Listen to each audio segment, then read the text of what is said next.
ইসলামের বিজয় শুরু হয়েছে ইনশাআল্লাহ। আগামীর বিশ্ব ইসলামের বিশ্ব, আগামীর বাংলাদেশ ইসলামের বাংলাদেশ, ঠিক কিনা? ওই যে সিদনায়া কারাগার, আপনারা যে সিরিয়ার কারাগারের কথা শুনেছেন, 19 বছরের মেয়ে ঢুকেছে, 32 বছর টানা 13 বছর জেলে ছিল, সাথে বাচ্চা। জিজ্ঞাসা করলে ছোট ছোট বাচ্চা কেন তোমাদের হাতে? বাচ্চাকেও জেলে দিছে? বলছে না, বাচ্চাকে জেলে দেয় নাই, কিন্তু তাদের সাথে ব্যভিচার করা হয়েছে, অন্যায় করা হয়েছে ওই জেলের মধ্যে। এরপরে তাদের সন্তান এখানে হয়েছে, বাপকে বলতে পারে না, এত অত্যাচার করা হয়েছে। পাগলের মতো 40 বছর মানুষের প্রতি অত্যাচার করতে বলা হয়েছিল, বোম্বিং করে নাই, এই জন্য 40 বছর তাকে জেলে রাখা হয়েছে। এমনভাবে হাত পা বেঁধে রাখা হয়েছে, অত্যাচারের স্টিম রোলার চালানো হয়েছে। আল্লাহ মজলুমের ফরিয়াদ শুনে আজকে সিরিয়াকে মুক্ত করেছেন। অনেকেই বলতেছে সিরিয়ার ওই জায়গায় চলে যাওয়ার পরে ইসরায়েলের সুবিধা হয়েছে, উমুকের সুবিধা হয়েছে। ভাই, সব জ্ঞান আপনার আমার মাথায় কাজ করবে না। ইউরিদুল্লাহু লিইউতফিউ নূরাল্লাহ, তারা চায় আল্লাহর নূরকে আলোকে নিভায় দেওয়ার জন্য, কিন্তু আল্লাহ বলছেন আল্লাহ যে কেমনে জ্বলাবেন এটা তুমি জানো না। অতএব দুনিয়ার এই জিওপলিটিক্স, দুনিয়ার এই ক্যালকুলেশন দিয়ে আপনার আমার হিসাব মিলবে না। ইসলামের বিজয় শুরু হয়েছে ইনশাআল্লাহ। আগামীর বিশ্ব ইসলামের বিশ্ব, আগামীর বাংলাদেশ ইসলামের বাংলাদেশ, ঠিক কিনা? ইসলামের পক্ষে থাকতে হবে। রাজি আছেন ইনশাআল্লাহ? রাজি আছেন ইনশাআল্লাহ? আল্লাহ আমাদেরকে কবুল করবেন, আল্লাহুম্মা আমিন। এখন ইসলামের পক্ষে তো থাকতে হবে, এর জন্য আমরা জান দিতে রেডি আছি, ঠিক না ভাই? আপনার ভাইরা কেমন আছেন? ভালো আছেন আপনারা?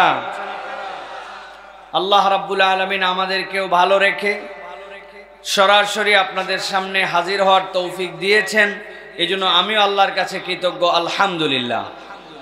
একরকম বলতে পারেন যে আমি সরাসরি মদিনা মুনাওয়ারা থেকে আপনাদের পাবনার জায়গায় আসছি। গতকালকে মদিনা শরীফে ছিলাম, সেখান থেকে শুধু আপনাদের এই মাহফিল যেহেতু নেওয়া আছে, এই জন্য আলাদা করে টিকিট করে, আলাদা করে প্ল্যান করে, এরপরে গতকালকে দুবাই হয়ে তারপরে আপনাদের এখানে আসছি। সেই হিসাবে আমি মদিনা মুনাওয়ারা থেকে রওনা দিয়ে সরাসরি পাবনার আপনাদের মাহফিলে। আলহামদুলিল্লাহ। তো আপনারা আসছেন, আমরা কোরআনুল কারীম থেকে কিছু কথা শোনার জন্য আসছি, ঠিক কিনা ভাই? পাবনার মানুষ আবেগী মানুষ, পাবনার মানুষ কোরআন প্রেমী মানুষ, পাবনার মানুষ অনেক শহীদের সাক্ষী হওয়ার মানুষ, পাবনার মানুষ মজলুম জনপদের মানুষ। সুতরাং এখানকার মানুষ কোরআনের জন্য আবেগ থাকবে, কোরআনের ভালোবাসা থাকবে, এটাই স্বাভাবিক। কিন্তু আমাদেরকে এই আবেগের সাথে বিবেক খাটাতে হবে। কোরআনের মাহফিলে অনেক সময় অনেক ধরনের কম বেশি থাকবে, কিন্তু এইগুলা মেনে নিয়ে ভদ্রতার সাথে কোরআনের মহব্বতে আমাদেরকে কথা শুনতে হবে, ঠিক কিনা ভাই? সব কিছু কি এই যে হাজার হাজার মানুষ, সব কিছু কি নিয়ন্ত্রণ করা সম্ভব? বলেন তো ভাই। এই মাহফিলকে যদি সরকারি কোনো রাজনৈতিক মাহফিল হতো আর নিয়ন্ত্রণ করতে হতো, কি পরিমাণ পুলিশ, কি পরিমাণ আনসার লাগতো, ঠিক না ভাই? তারপরেও ফাটাফাটি মারামারি শেষ থাকতো না। আমরা বিগত সময় দেখেছি যে কোরআনুল কারীমের মাহফিল ছাড়া কোনো মাহফিলের ময়দান যদি প্যান্ডেল ভর্তি করা লাগতো, ওটা যদি কোরআনের মাহফিল ছাড়া অন্য কোনো মাহফিল হতো, তাহলে কমসে কম ছেলেদেরকে গেঞ্জি দেওয়া লাগে, এরপরে বিরিয়ানির প্যাকেট দেওয়া লাগে, পকেট মানি দেওয়া লাগে, মাথার ক্যাপ দেওয়া লাগে, গাড়ি ভাড়া দেওয়া লাগে, অনেক ধরনের পদ পদবীর লোভ দেওয়া লাগে। তারপরেও মাহফিলের প্যান্ডেল তাদেরগুলা ভরে না, ঠিক কিনা? কিন্তু একমাত্র মাহফিল যেখানে কোরআনের মাহফিলে টাকা পয়সা লোভ লালসা কিচ্ছু নয়, উল্টা পকেটের টাকা মানুষ দিয়ে যায়, কিন্তু কোরআনের মহব্বতে মানুষ নিজেদের দিল থেকে কোরআনের মাহফিলে আছে, ঠিক কিনা? অতএব যারা কোরআনকে হৃদয় দিয়ে ভালোবেসে কোরআন শোনার জন্য আসে, তারা কিন্তু ভদ্র, সভ্য, নম্র এবং আদবওয়ালা আচরণ করবে, এটাই ডিমান্ড, ঠিক কিনা ভাই? আচ্ছা ভাই, আপনাদের কি ধারণা যে এখানে যা মানুষ হয়েছে, আমি তো দেখতে পাচ্ছি না কোথায় মানুষের শেষ, এদিকে অন্ধকার, আপনারা আবার আলো ঘুরাই দিয়েছেন আমাদের দিকে। তো যাই হোক, আমরা না দেখতে পাইলে হলো, আপনারা দেখলেই হলো। তা আমাদের ভাইদেরকে দেখতে পাই না, কিন্তু আপনাদের কি ধারণা ভাই যে আপনাদের এই অঞ্চলে কয়টাই মানুষ? ওই যে এখনো দেখবেন পাঁপড়ের দোকানে, চটপটির দোকানে, জিলাপির দোকানে, বাপ দাদার জন্মে কোনোদিন এরা জিলাপি খায়নি, এরা পাঁপড় দেখেনি, এই জন্য ওরা ওই জায়গায় আসে। সব মানুষ এই জন্য মাহফিলেও আসেনি, ঠিক কি না? আবার অনেকে আমাদেরকে বলে, হুজুর আশাই লাগবি, তার কি কারণ আছে? এত দূরে দূরে সাউন্ড দিছেন, আছে না ভাই? ওগুলো উত্তর আমাদের রেডি। ইউনিভার্সিটিতে পড়ালেখার সময় থেকে একদল লোক কৌশলে যত উল্টা পাল্টা প্রশ্ন করার ধান্দা করত, আর আমি আব্দুল্লাহ সাইফুল্লাহ ইসলামী বিশ্ববিদ্যালয়ের ইতিহাসে একজন অন্যতম শ্রেষ্ঠ ডিবেটর ছিলাম। এটা আমার দাবি না, এটা প্রজন্ম সেরা তার্কিক এটিএন বাংলা সহ যারা আছে, ওই জাহাঙ্গীরনগর বিশ্ববিদ্যালয়কেও তখন আমরা ডিবেটে হারাইছি, আমি হয়েছি তার শ্রেষ্ঠ বক্তা। তো এইগুলোর সাইজ করার অভ্যাস অনেক আগের থেকে। তা আমি বলছি ভাই, এই যে মোবাইলে দুই ভাবে ইন্টারনেট ব্যবহার করা যায়। কয়ভাবে? একটা সেলফ ডাটা আর একটা হচ্ছে ওয়াইফাই ডাটা। কয়ভাবে? এই যে অনেক মুরব্বী দাড়ি পাকা চাচা হ হ করছে, উনাদের তো বাটন মোবাইল, তাই না? এটা ইয়াংরা বুঝবে। বাটন মোবাইলে কি ইন্টারনেট ধরে ভাই? তো চাচা হ করে কেন? তাহলে একটা হচ্ছে ওয়াইফাই ডাটা আর একটা হচ্ছে সেলফ ডাটা, ঠিক কি না? এখন আপনার বাড়িতে একটা ওয়াইফাই আছে, ওয়াইফাইয়ের একটা রাউটার আছে, সেটার একটা রেঞ্জ আছে, সেটার পাসওয়ার্ড আপনি জানেন, আপনার মোবাইলের মধ্যে সেটার পাসওয়ার্ডও সেট করা আছে, সবই ঠিক। কিন্তু আপনার বাড়ির রাউটার, আপনার মোবাইল অ্যান্ড্রয়েড, আপনার মোবাইল আইফোন সব আছে, কিন্তু আপনি আপনার বাড়ির থেকে 1-1.5 কিলোমিটার দূরে বাজারে সাঁথিয়াতে গেছেন হাট করার জন্য, আপনার মোবাইলে কি ইন্টারনেটের রাউটার ধরবে তো ভাই? বুঝে বলেন, ধরবে তো? কেন ধরবে না? পাসওয়ার্ড আছে না, মোবাইল আছে না, রেঞ্জের বাহিরে গেছেন আপনি। ভালো করে মনে রাখেন, ওয়াজ আপনার পকেটে থাকবে, মোবাইলে থাকবে, ওয়াইফাই থাকবে, আপনার ইউটিউবে থাকবে, সব জায়গায় থাকতে পারে, মাইক দিয়ে 1 কিলোমিটার দূরেও যেতে পারে, ওয়াজ শুনবেন। কিন্তু যারা এই প্যান্ডেলের নিচে এই হালাকায় আসবে, এটা হচ্ছে আল্লাহ রাব্বুল আলামিনের রহমতের ওয়াইফাই জোন। যারা এই মাজালিসুজ জিকিরে আসবে, আল্লাহ রাব্বুল আলামিন ফেরেশতাকে দিয়ে তাদের ক্ষমা প্রার্থনার দোয়া করায়া আল্লাহর রহমত দিয়ে তাদেরকে ক্ষমা করে দিবেন, ঠিক না? আপনি বোঝেন না কেন? আপনি এত বোঝেন, আর আপনি এখন পর্যন্ত বাইরে ঘোরেন, আপনি দাঁড়ায় থাকেন, আপনি মনে করেন একটু হুজুরকে দেখলাম, একটু বিনোদন করলাম, চলে গেলাম। জি না, এটা হচ্ছে মাজালিসুজ জিকির। এখানে আসলে আদব আছে, এখান থেকে কিছু নিয়ে যাওয়ার জন্য আসতে হবে। এটা হই হই করে কেবল বক্তা দেখার মাহফিল নয়। বড় মাহফিলের সমস্যা এগুলা। আমরা আসবো, হই হই করবো, চলে যাবো, যাওয়ার পরে বলবে একটা বক্তা আনছিল, ফাটায় ফেলছে। বউ জিজ্ঞাসা করছে কি ফাটালো, বলছে তা বলতে পারবো না, কিন্তু ফাটাইছে। আমি এই জন্য বললাম ভাই, পাবনার মানুষ আপনারা ভাই, আপনারা না কথায় কথায় ডায়লগ দেন, খাবুলে তো মাহালুকে। আপনারা ওয়াজ শুনবেন না তো মাহফিল আয়োজন করলেন কেন? কথা ঠিক না? তাহলে কোরআনুল কারীম থেকে কিছু কথা শুনতে হবে। রাজি আছেন ইনশাআল্লাহ? কোরআনের কথা শুনলে যে লাভ হয় বিশ্বাস করেন, লাভ হয় বিশ্বাস করেন। লাভ আছে না নাই? কম না বেশি? বুঝে না না বুঝে? বুঝে বলেন, বুঝে না না বুঝে? অনেকেই আছে কিচ্ছু বুঝবে না, ওনারা সব কথার সাথে খালি হো দিবে, আছে কি না? আমাদের ইয়াংদের অবস্থা এখন এরকম হয়েছে, বাপরে বাপ স্টাইল, প্যান্ট পরছে ফাটা ফাটা, চুল কাটছে পাঁঠা পাঁঠা। পাঁঠা পাঁঠা কেন বলছি বুঝছেন তো? ওই পাঁঠা পেশাব করার পরে ওই যে যেরকম করে লেজের গোড়ার চুলগুলা শক্ত হয়ে যায়, ওরা মধ্যে তো উঁচু করে 2 সাইড দিছে, পাঁঠা পাঁঠা চুলকা। জুতা একটা পরছে, বাপরে বাপ, হাতে মোবাইল, চিনে না কাউকে, আছে না?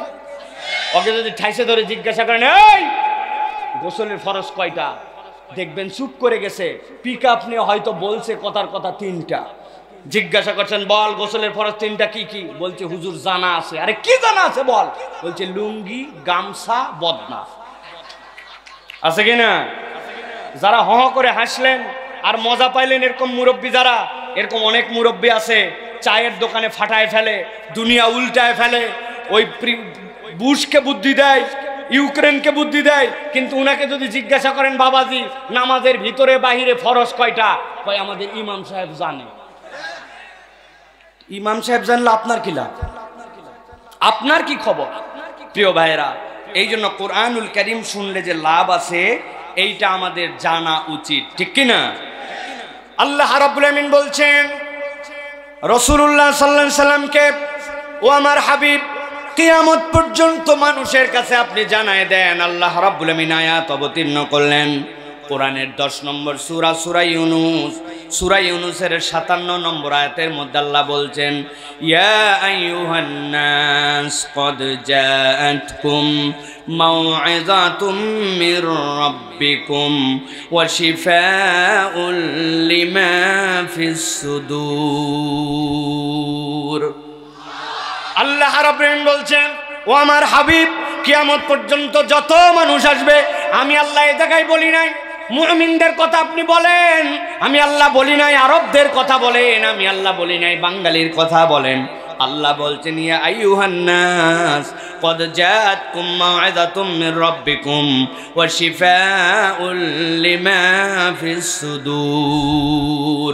মানব জাতির কাছে এমন একটা আল্লাহর পক্ষ থেকে মাউইজা আসলো, এমন একটা আল্লাহর পক্ষ থেকে নির্দেশনা আসলো, এমন একটা ওয়াজ আসলো, আমি আমার ভাষায় বলি আল্লাহর পক্ষ থেকে এমন একটা প্রেসক্রিপশন আসলো।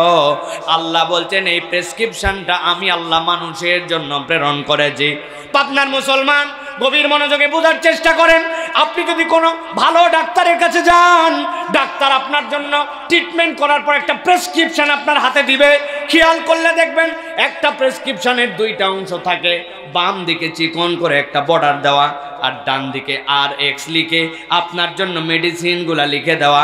বাম পাশে ডাক্তার আপনার রোগ বৃত্তান্তগুলা শুনে শুনে কি যেন লিখে রাখছে, আপনি বোঝেন না, কিন্তু ডাক্তার জানে আপনি যে রোগের কথা বলেছেন, রোগটা ডাক্তার যেটা গেস করতে পেরেছে সেটা বাম পাশে লিখে রেখেছে। আর ডান পাশে আপনার জন্য যে ওষুধ লিখে দেয়, আপনার ওষুধের মধ্যে কমসে কম 4 ধরনের ইনস্ট্রাকশন থাকে। 1 নম্বরে ঔষধটার নাম কি, 2 নম্বরে ঔষধটার পাওয়ার কি, 2-3 নম্বরে এই ঔষধটা আপনি খাওয়ার আগে খাবেন না পরে খাবেন, আর 4 নম্বরে এই ঔষধটা আপনার কতদিন পর্যন্ত চলবে, এই ডোজটা আপনার কতদিন পর্যন্ত চলবে। আমার আল্লাহ রাব্বুল আমিন বলছেন, ইয়া আইয়ুহান নাস ক্বাদ জাআতকুম মাউইযাতুম মির রাব্বিকুম ওয়া শিফাউল লিমা ফিস সুদূর।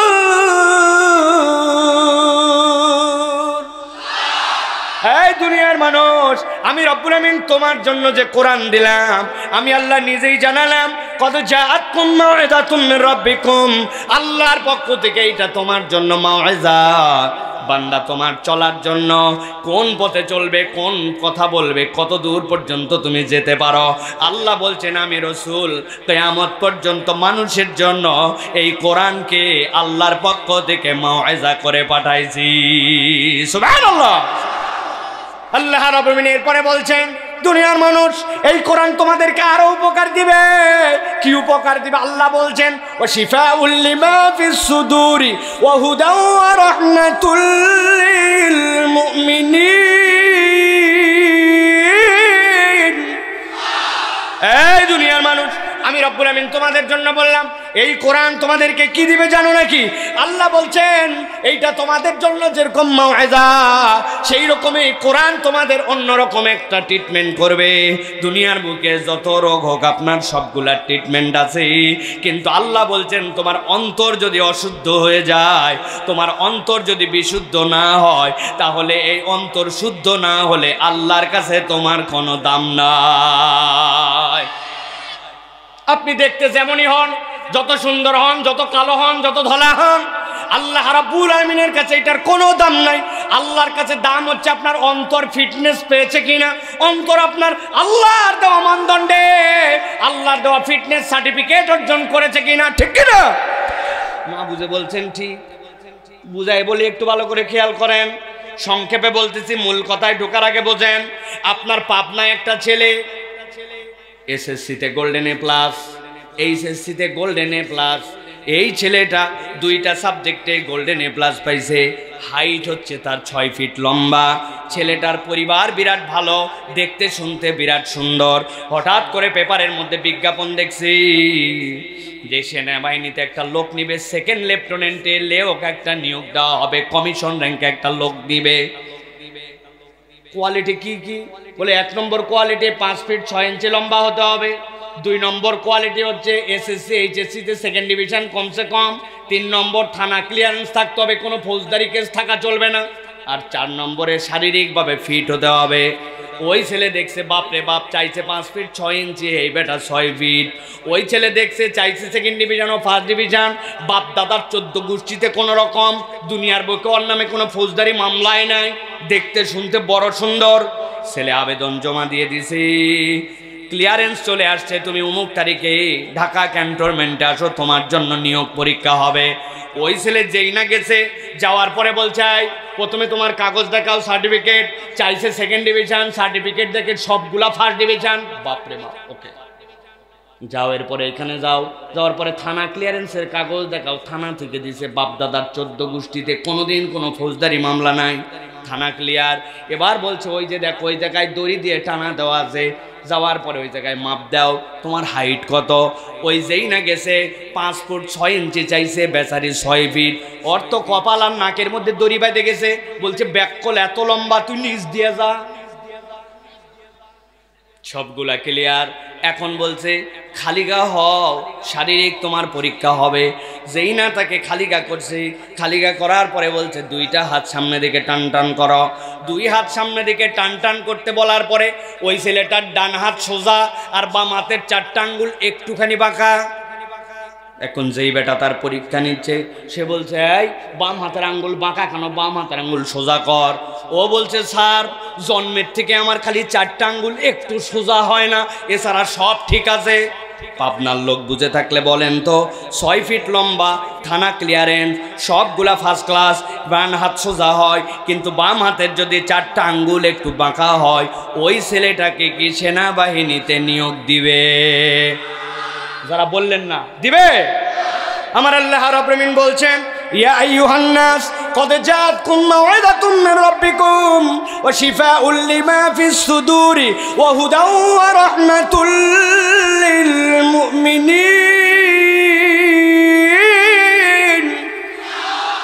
এই দুনিয়ার মানুষ, আমি আল্লাহ রাব্বুল আলামিন বললাম এই কোরআন তোমার জন্য কেবলমাত্র প্রেসক্রিপশন নয়, কোরআন হচ্ছে তোমার জন্য মাউইযা। সাথে সাথে এই কোরআনটা তোমার কোথায় কাজ করবে? কোরআন তোমার কাজ করবে অন্তরে। নবীজি বলছেন ইযা সালুহাত সালুহাল জাসাদু কুল্লু ওয়া ইযা ফাসাদাত ফাসাদাল জাসাদু কুল্লু। তোমার সব ঠিক, কিন্তু তোমার অন্তর ঠিক হয় নাই। আল্লাহর কাছে তোমার 1 পয়সাও দাম নাই, আর তোমার দুনিয়াতে কিচ্ছু নাই, কিন্তু তোমার অন্তরটা কোরআনের রঙে রঙিন হয়ে গেছে। আল্লাহর কাছে তুমি জান্নাতের সার্টিফিকেট পাইছো, অতএব কোরআন ছাড়া, কোরআনের রং ছাড়া, কোরআনের পথ ছাড়া জান্নাতের পথ পাওয়া সম্ভব নয়। আল্লাহ বলছেন 3 নম্বরে, এই কোরআন তোমার জন্য কি জানো নাকি? আল্লাহ বলছেন এই কোরআন হচ্ছে তোমার জন্য হুদা। হুদা মানে কি? হুদা মানে হচ্ছে আপনার জন্য পথ প্রদর্শন, হুদা মানে আপনার জন্য গাইডেন্স। যুবকেরা, আপনারা যখন এই পাবনা রোডে সিরাজগঞ্জ মোড় পর্যন্ত যাবেন, নতুন বাইক একটা পাইছেন, রাত্রেবেলা টান দিবেন, গভীর মনোযোগে কথা বোঝেন। আপনি যাচ্ছেন, যাওয়ার সময় হঠাৎ করে দেখেন একটা 3 কোণা এরকম সাইনবোর্ড রাস্তার পাশে লাগানো আছে। যেই না আপনার হেডলাইটের ডিপার পড়ছে, সাথে সাথে ওই লাইটটা জ্বলে ওঠে, ঠিক না? তার মানে কি? ওর ভিতরে লাইট ঢুকানো আছে, চিহ্ন দেওয়া আছে। ও ড্রাইভার, তুমি যতই দক্ষ হও, যতই চালক হও, সামনে যাওয়ার পরে কিন্তু রাস্তাটা ডান দিকে বামের দিকে বাঁকা হয়েছে, অথবা আপনার জন্য চিহ্ন দেওয়া আছে স্পিড কমাও, স্পিড কমাও। সামনে যাওয়ার পরে কিন্তু স্পিড ব্রেকার দেওয়া আছে, 3 কোণা সাইনবোর্ড দেওয়া আছে, ওইটা রিফ্লেক্টর, ওর মধ্যে আপনার হেডলাইটের আলো পড়লে ওইটা জ্বলে ওঠে, ঠিক না? আল্লাহ রাব্বুল আমিন বলছেন বান্দা ভালো করে বোঝো, এই কোরআন তোমার মাওয়াইজা, এই কোরআন তোমার অন্তরের জন্য শিফা, সাথে সাথে এই কোরআনটা হচ্ছে তোমার জন্য হুদা। বান্দা কত দূর পর্যন্ত যাবে, যাওয়ার গতি কত দূর হবে, কোনটা দেখবে কোনটা দেখবে না, আল্লাহ রাব্বুল আমিন সব গাইডগুলা কোরআনে দিয়েছেন। বান্দা যখন নিজের জীবনে কোরআনকে ফিট করে নিবে, বান্দার যেখানে লাগবে আল্লাহ সেখানে কোরআন দ্বারা তার হেদায়েত দিয়ে দিবে। আল্লাহ বলছেন ইমানদারদের জন্য 4 নম্বরে কোরআন কি উপকার দিবে। আল্লাহ বলছেন ও রাহমাতুল লিল মুমিনিন, এই দুনিয়ার মানুষ, এই কোরআন হচ্ছে তোমার জন্য আল্লাহর পক্ষ থেকে রহমত। সুবহানাল্লাহ বলেন। আল্লাহ নিজেই কোরআন অন্য আয়াতের মধ্যে বলছেন ফাযাক্কির ফাইন্না যিকরা তানফাউল মুমিনিন। ও দুনিয়ার মানুষ, তুমি কত ধরনের বিপদে আছো, পাবনার মানুষের কোনো বিপদ আছে কিনা একটু ভেবে দেখেন তো।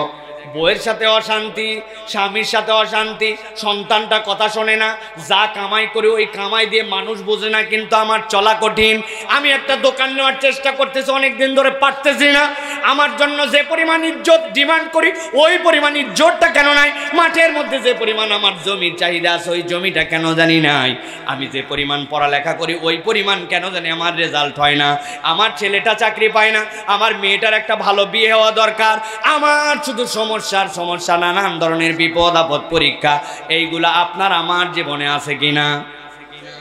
নাই মনে হয়, আছে কিনা? আমার আল্লাহ বলছেন ওয়া যিকরা লিল মুমিনিন, আমি আল্লাহ এখানে বললাম ওয়া রাহমাতুল লিল মুমিনিন।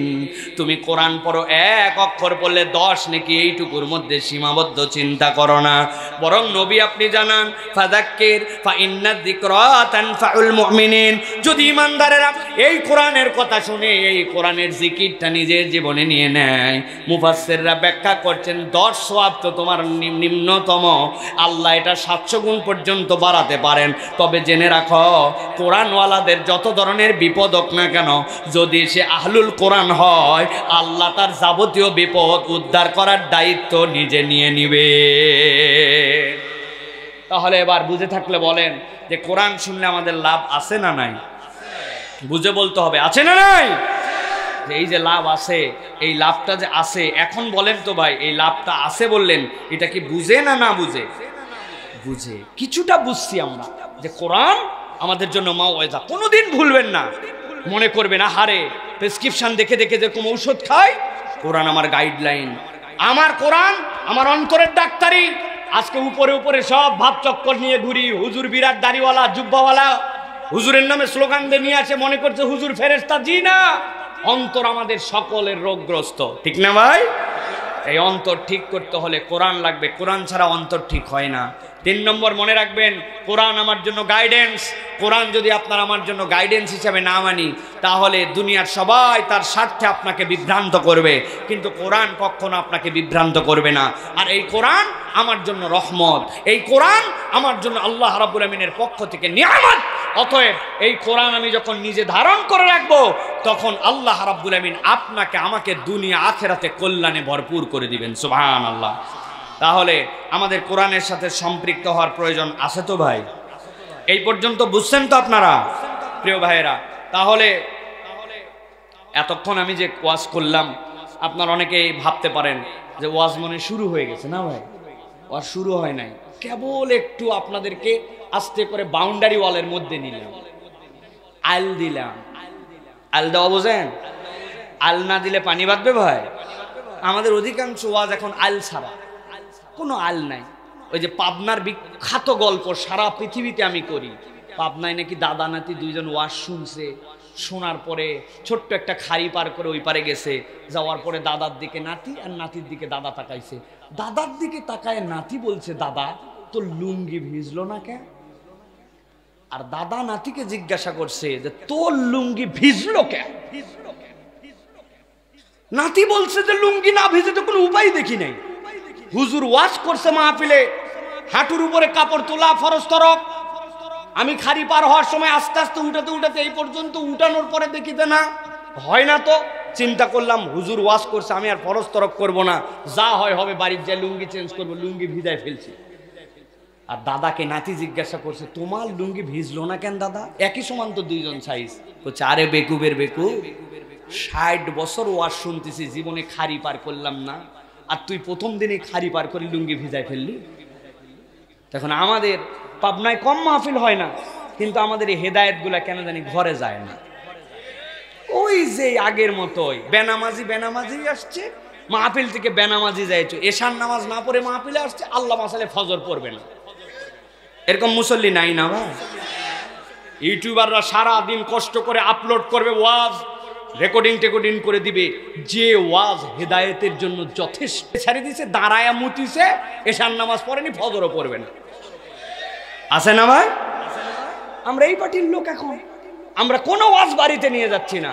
এই জন্য আগে একটু গাইডলাইন দিলাম, ভাই এত বড় আয়োজন প্রত্যেক দিন হয় না, অতএব কোরআন থেকে কিছু নিয়ে যাওয়ার হৃদয় নেন।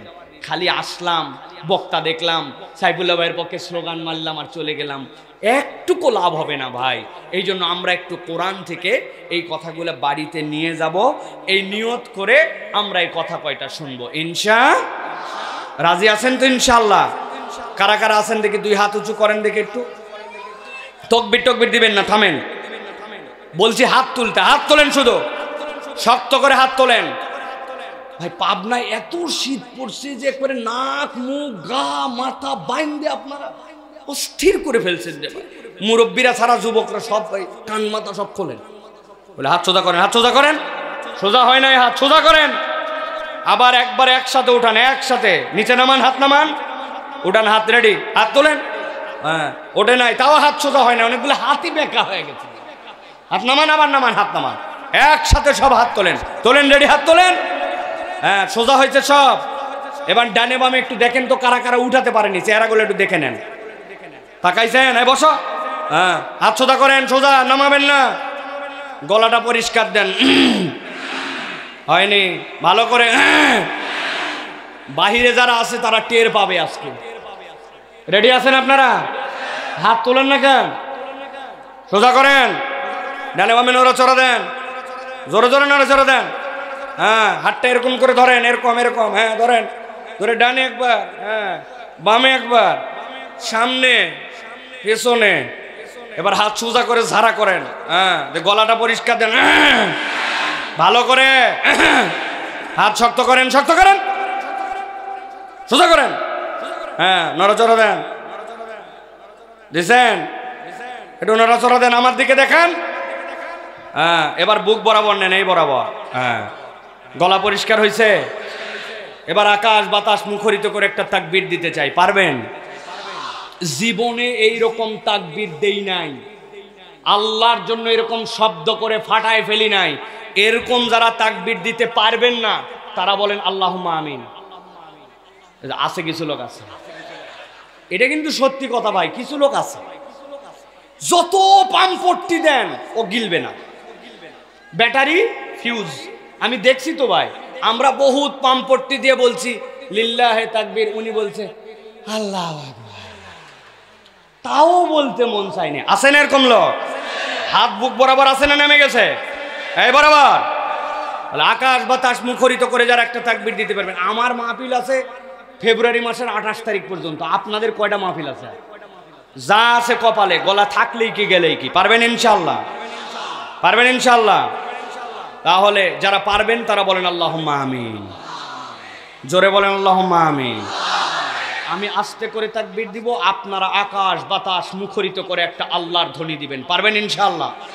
দেখে একটা তাকবীর দেন, লিল্লাহে তাকবীর, লিল্লাহে তাকবীর। আল কোরআনের আলো, আল হাদিসের আলো, তোমার নেতা আমার নেতা, তোমার নেতা আমার নেতা, আলেম ওলামা যেখানে, লিল্লাহে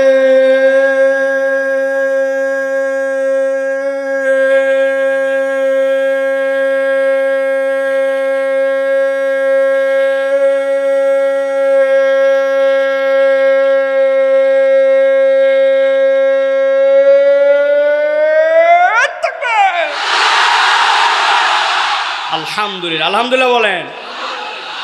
শয়তান আছে? আছে। সাথিয়া পা ঠিক কিনা ভাই? কারণ শয়তান আল্লাহু আকবারের স্লোগান পছন্দ করে না। নবীজি বলছেন আল্লাহু আকবারের তাকবীর শুনলে শয়তান পিছন দিয়ে হাওয়া মারতে মারতে বিদায়। এই জন্য আল্লাহু আকবারের স্লোগান যারা পছন্দ করেন এরা শয়তানের খালাতো মামাতো ভাই। আল্লাহু আকবারের স্লোগান কোনো দলীয় স্লোগান নয়, কোনো পার্টির স্লোগান নয়, কোনো গোষ্ঠীর স্লোগান নয়। আল্লাহু আকবারের স্লোগান ইমানদারের স্লোগান। ইমানদারের হৃদয়ে যতদিন পর্যন্ত ঈমান থাকবে এই বাংলার জমিনে এই আল্লাহু আকবারের স্লোগান চলতেই থাকবে, চলতেই থাকবে, চলতেই থাকবে।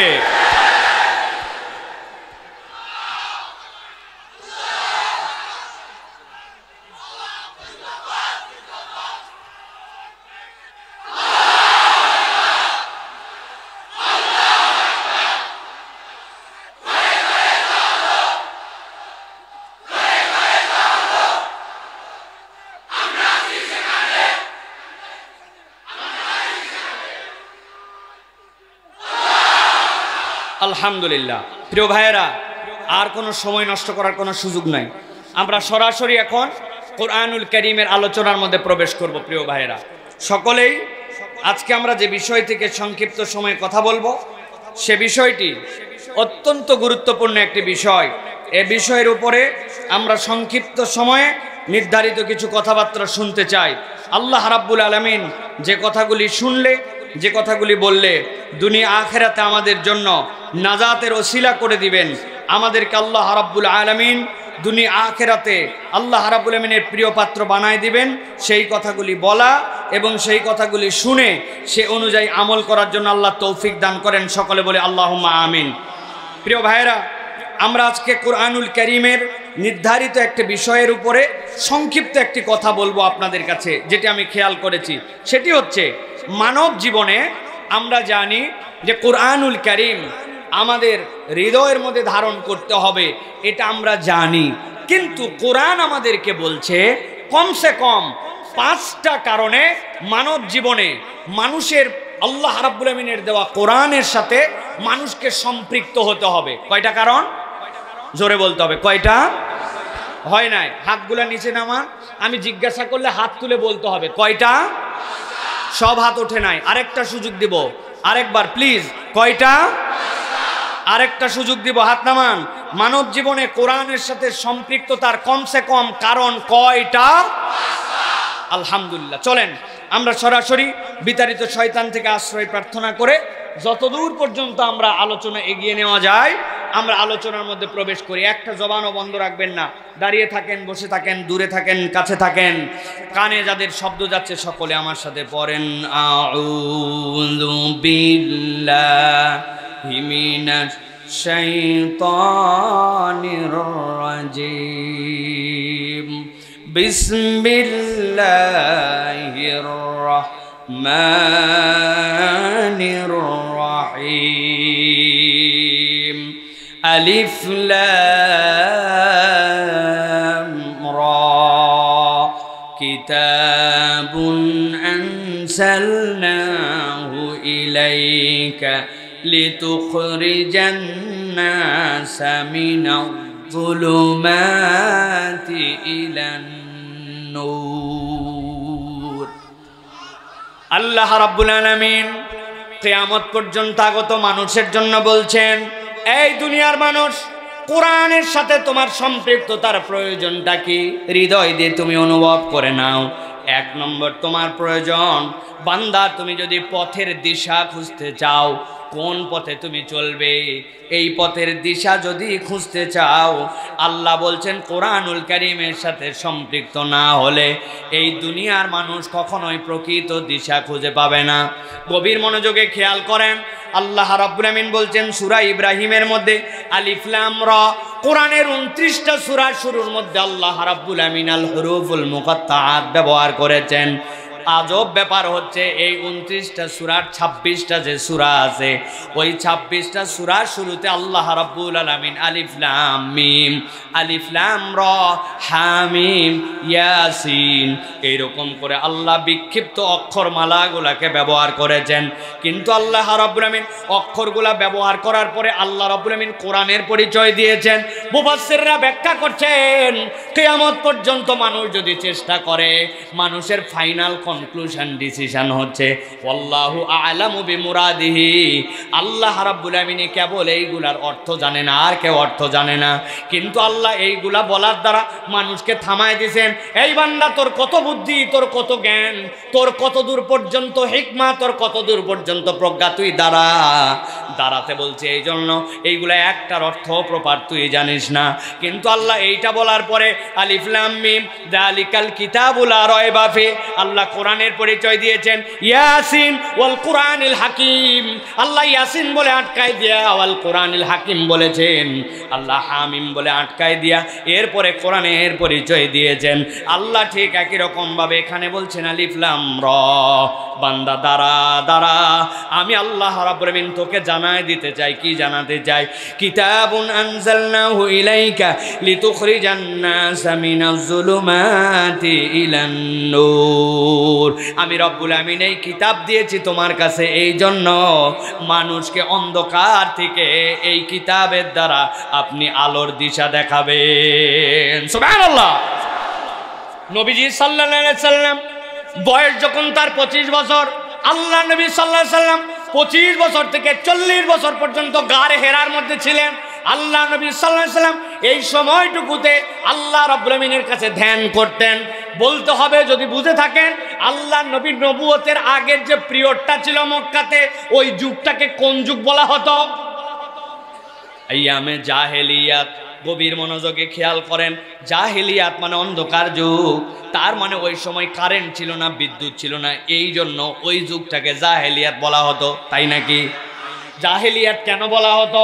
মুফাসসিররা ব্যাখ্যা করেছেন 5টা কারণে ওই যুগকে জাহেলিয়াতের যুগ বলা হতো। কয় কারণ? 1 নম্বর, ওই সমাজে তারা নারীদেরকে সম্মান দিত না, ভালো করে মুখস্থ করেন। 2 নম্বরে, এতিমের সম্পদকে তারা ভক্ষণ করে ফেলতো। এতিম মানে বুঝছে এখন এই সম্পদটা খাওয়া যাবে। 3 নম্বর, ওয়াইদাল মাউউদাতু সুইলাত বিআইয়ি যামবিন কুতিলাত, ছোট্ট ছোট্ট বাচ্চাগুলাকে তারা, নারী শিশুকে হত্যা করে ফেলতো। 4 নম্বর, খানায় কাবাকে তারা মিউজিয়াম বানাইছিল। যত লোক তত তাদের মূর্তি, যে যার মতো পার্সোনাল আল্লাহ বানায়া ইবাদত করত। আর 5 নম্বরে, তাদের স্বভাবটা ছিল সেই সময় ডাকাতি করা, যেভাবে পারে জোর যার মুল্লুক তার। আল্লাহ বলতেছেন এই 5টা কারণে এই মানুষগুলা সেই জায়গাতে জাহেলি যুগের মধ্যে পড়ে গিয়েছিল।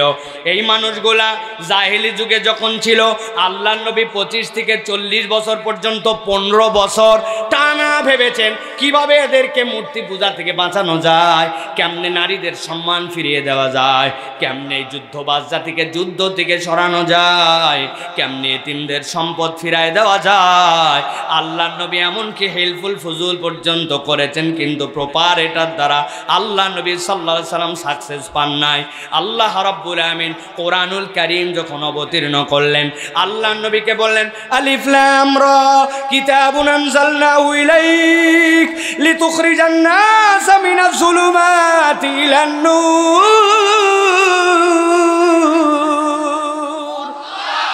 আল্লাহ বলছেন নবী, আপনার কাছে এখন যেই কিতাব দেওয়া হলো, আপনি থাকবেন না, কিয়ামত পর্যন্ত মানুষের জন্য জানানো হলো লিতুখরিজান নাসা মিনাজ যুলুমাতি ইলান নূর। মানুষ যত ধরনের পথভ্রষ্ট হোক না কেন, এই কোরআনের সাথে যদি সম্পৃক্ত হয়, কোরআনের আইন দিয়ে যদি বিচার হয়, কোরআনের পক্ষলম্বন যদি করে, আমি আল্লাহ জানালাম ওই মানুষগুলোর জন্য মুক্তির রাস্তা বের করে দেওয়ার দায়িত্ব হচ্ছে এই কোরআনের। ঠিক কিনা? আপনি যতই বলেন সোনার বাংলা সাজাবেন, আপনি সোনার বাংলা সাজাতে পারবেন না, উল্টারও ব্যাংক ডাকাতি হবে, উল্টারও জনগণের সম্পদ নিয়ে আপনি পালায় যাবেন। একসাথে জীবনে বাপদাদার ইতিহাস নাই পৃথিবী সৃষ্টি হওয়ার পর থেকে যে 300 এমপি একসাথে হাওয়া হয়ে যায়, আছে? পৃথিবীর ইতিহাস নাই। কিন্তু আল্লাহ রাব্বুল আলামিন বলছেন কেন হলো? কেননা এই মানুষগুলা এমন ভাবে দুর্নীতিগ্রস্ত হয়েছিল, যদিও বলতেছিল ডিজিটাল, ঠিক কি না? আরে কথা বলতে ভয় পাচ্ছেন নাকি? ভালো করে বোঝেন, ডিজিটাল অনেক কিছুই হয়েছিল। আজ থেকে না আরো 10 বছর আগের থেকে ডিজিটাল ডিজিটাল গান উঠছিল, ঠিক কি না? আমি গেছি পাসপোর্ট অফিসে, আমার পাসপোর্টের মেয়াদ শেষ, 6 মাসের নিচে মেয়াদ না থাকলে ভিসা দেয় না। আমি গেছি, জানি যে কাজ তাড়াতাড়ি করা লাগবে, তাছাড়া হজে যেতে পারবো না। যাওয়ার পরে বলতেছি ভাই পাসপোর্টটা তাড়াতাড়ি রিনিউর ব্যবস্থা করা লাগবে। ওই লোক খালি আমারে ঘুরায়। একজন আমারে আগেই বুদ্ধি দিছে, মাল ছাড়া কাজ হয় না, পকেটে কিছু মাল রাখেন। আমি গেছি মাল নিয়ে রেডি হয়ে, জুলুমের শিকার দেওয়া লাগলে দেওয়া লাগবে, কিন্তু টাকাও দেয় না, খালি ঘুরায়। অনেকক্ষণ ঘুরাতে ঘুরাতে বলছে এবার হুজুর দোতলার থেকে নিচতলায় চলেন। দোতলার থেকে যখন আমাকে নিচতলায় নিয়ে আসতেছে, নিচতলায় নামার জন্য 2 ধাপের সিঁড়ি, এক সিঁড়ি, এরপরে ল্যান্ডিং, আবার একটা সিঁড়ি দিয়ে নামা লাগে, ঠিক কি না? 1 ধাপের সিঁড়ি নামছি, ল্যান্ডিং এর ওই জায়গায় যেই আসছি, আসার পরে বলতেছে হুজুর 1000 ছাড়েন। আমি বললাম আরে ব্যাক কোল, টাকা দেওয়ার জন্য আমি কখন থেকে ঘুরতেছি বেটা, এত ঘুরাই ঘুরাই তুমি এই জায়গায় এনে আমার থেকে টাকা চাচ্ছ কেন? হচ্ছে হুজুর শোনেন, এই বিল্ডিংটি সিসি ক্যামেরা নিয়ন্ত্রিত, তবে মনিটরে চেক করে দেখছি 1 তলার থেকে নামে এই জায়গাটা মনিটরে ধরে না। এমনি এমনি আপনাকে এই জায়গায় আনি নাই। তার মানে ডিজিটাল যুগ ছিল, কিন্তু থাকার পরেও দুর্নীতি বন্ধ হয় নাই। কারণ হচ্ছে এই মানুষটা, যেই মানুষটা এই কাজ করতেছি, ওই মানুষটার অন্তরটা কোরআনের আলো দিয়ে আলোকিত হয় নাই, ঠিক না? যেই মানুষগুলা বলেন তো আদানি গ্রুপের সাথে আমাদের বিদ্যুৎ চুক্তি করলো, এমন চুক্তি যেটা পাগলও করবে না, এই দেশের বিপক্ষে চুক্তি গেল। যেই মানুষ কোটি কোটি টাকা, হাজার হাজার কোটি টাকা এই দেশ থেকে পার করে দিল। এসআইবিএল ব্যাংকে যান, যাওয়ার পর আপনি যাই বলবেন আপনার 1 কোটি টাকা আছে, কিন্তু আপনি 10,000 টাকা উঠাতে পারবেন না, দেশের টাকা বিদেশে পাচার করে দিল। বুঝে থাকলে বলতে হবে, বুক বন্ধ রাখবেন না। এইগুলা কি অশিক্ষিত না শিক্ষিত? যেই লোক রাস্তার মধ্যে দেওয়ার কথা ছিল 1 নম্বর পাথর, ওই জায়গায় দিছে 2 নম্বর খোয়া। যেই জায়গায় দেওয়ার কথা ছিল বিটুমিন, ওই জায়গায় দিছে কেরোসিন। আর যেই জায়গায় দেওয়ার কথা ছিল মোটা মোটা রড 10 তলা বিল্ডিং এ, ওই জায়গায় দিছে রডের বদলে জি না, বহু তাকে বাঁশ দেওয়া বাদ দিছে, ওরা কঞ্চি দিছে, কঞ্চি, কাবারি দিছে, কাবারি, ঠিক না? বুঝে থাকলে মাথা কাটায় উত্তর দেন। যারা এই কাজ করলো, এই লোকগুলা কি অশিক্ষিত না শিক্ষিত? আমার আল্লাহ বলছেন শিক্ষিত, কিন্তু কোরআনের আলোয় সেই শিক্ষা তাদের মধ্যে আসে না। এই জন্য আল্লাহ বলছেন কিতাবুন আনজালনাহু ইলাইকা লিতুখরিজান নাসা মিনাজ যুলুমাতি ইলান নূর। দুনিয়ার মানুষ, একবার যদি তুমি এই কোরআন দিয়া তোমার পথ দেখায় দাও, রব্বুল আলামিন তাহলে তোমাকে অন্ধকার থেকে আলোর দিকে বের করবেন।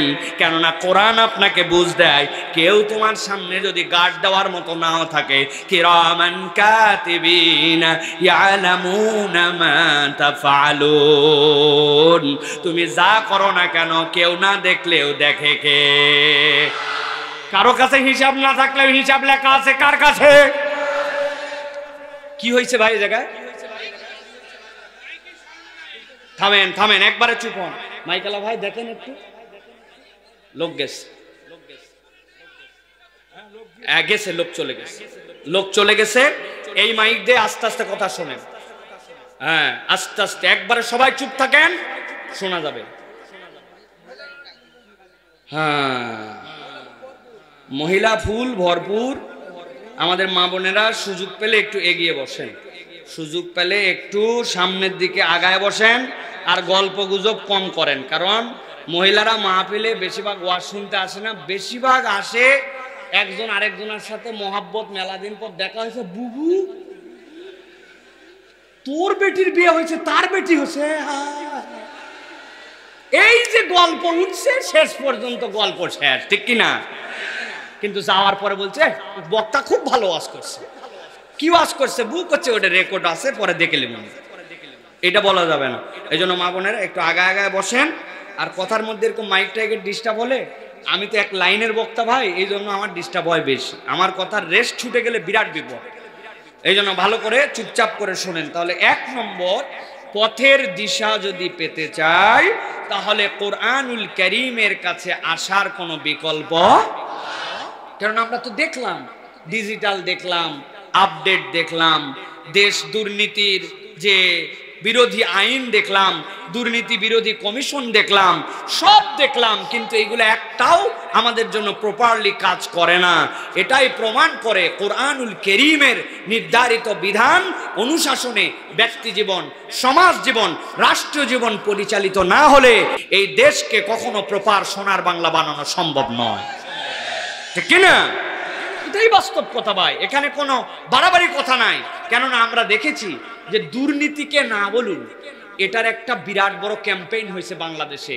যত অফিস, যত থানা, সব জায়গায় দুর্নীতিকে না বলুন এটা লিখতে হবে।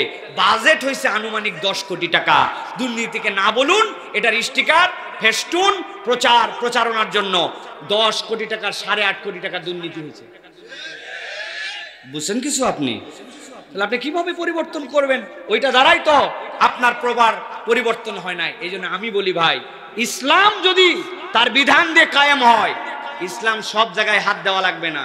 খালি একটা সেক্টর ঠিক করে দিতে পারলে বাংলাদেশের 90% দুর্নীতি অটো বন্ধ হয়ে যাবে। কয় পার্সেন্ট বন্ধ হবে? একটা সেক্টর, পুলিশ। কোন সেক্টর? ঠোঁট দিয়ে বলেন কি? পুলিশ। পুলিশ বন্ধ, সব বন্ধ। কিভাবে? বসেন না ভাই। পুলিশ, দুর্নীতি বন্ধ, সব বন্ধ। কেমনে? ভালো করে বোঝেন। সেটেলমেন্ট অফিসে আপনি দলিল করতে গেছেন, এখন আপনি বলছেন আমার নামজারি করা লাগবে, উনি বলছে কিছু দেওয়া লাগে। আপনি পুলিশকে যায় বলছেন, নামজারি অফিসার বলছে কিছু দেওয়া লাগে। পুলিশ বলছে এত বড় সাহস, আমি কোনো দুর্নীতি করি না, টাকা খাই না, আর আমার থানার মধ্যে থাকে সেটেলমেন্ট অফিসার দুর্নীতি করবে। আপনি একটুখানি খালি লিখিত অভিযোগ দিয়ে যান, আমি জায়গা মতো পৌঁছাচ্ছি। পুলিশ যদি দুর্নীতি না করে সঠিক রিপোর্ট একবার পাঠায়, তাহলে সেটেলমেন্ট অফিসের দুর্নীতি হবে? হবে না। সব জায়গা বন্ধ হয়ে যাবে আপনি যদি পুলিশ খালি ঠিক হয়।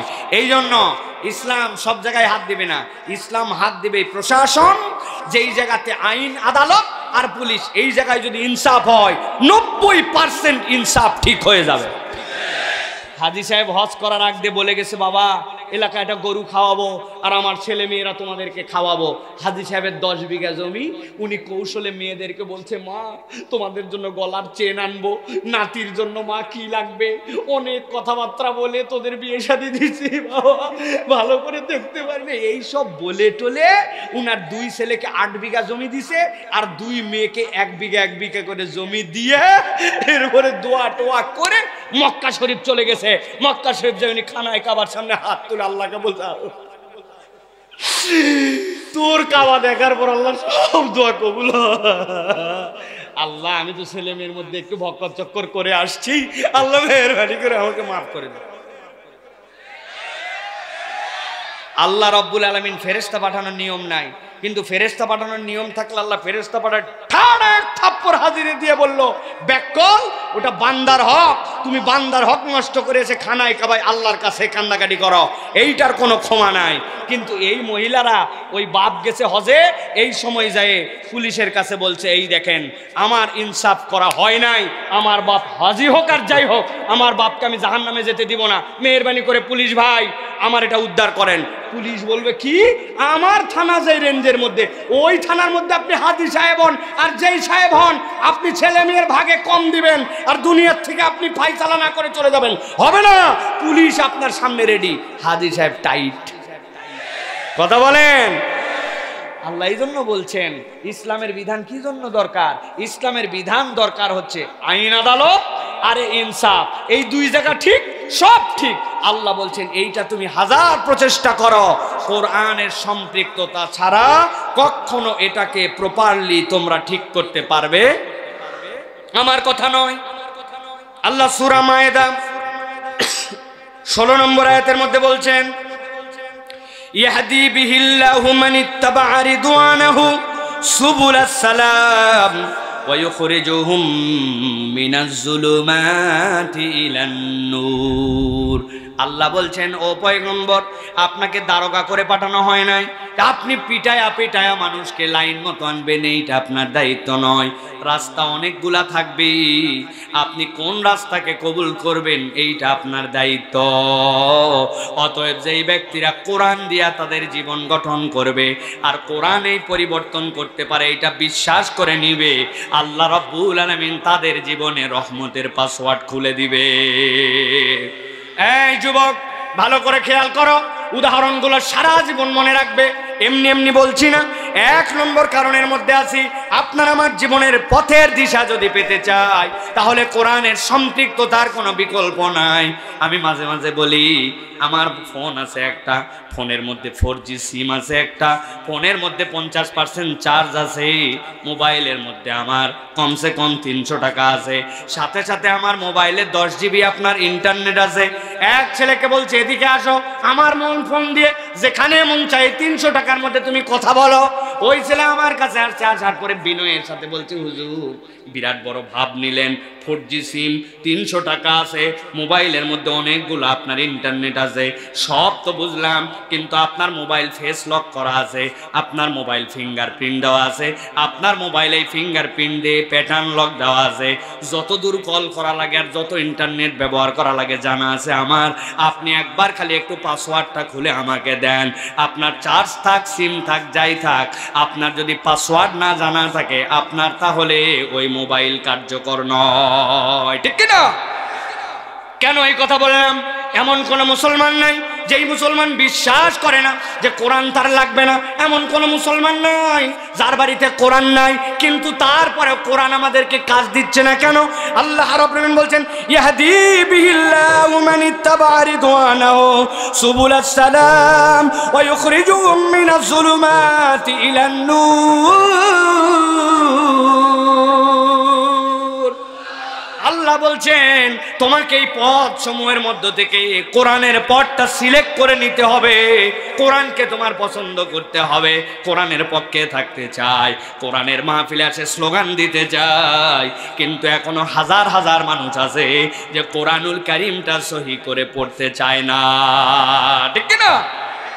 নিজের বাচ্চাকে কোরআন শিখায় না, বছরের পর বছর পার হয়ে গেছে, মুরব্বী হয়ে গেছে, কোরআনের কাছে আসে না। কত পণ্ডিতি ফলায়, কত জ্ঞান ফলায়, বুকে হাত দিয়ে বলেন, এই তাফসীর মাহফিল থেকে বলেন, বিগত 10 বছর 15 বছর হয়ে গেছে, আপনার জমি বাড়ছে, ব্যাংকের টাকা বাড়ছে, দাড়ির পাক ধরছে, আপনার ম্যাচিউরিটি বাড়ছে, আপনার বিভিন্ন ধরনের উন্নতি হয়েছে বৈষয়িক, কিন্তু আপনি 10 বছর আগে যে কয়টা সূরা ছিল আজকে 10 বছর পরেও আপনার একটা নতুন সূরা মুখস্থ হয় নাই।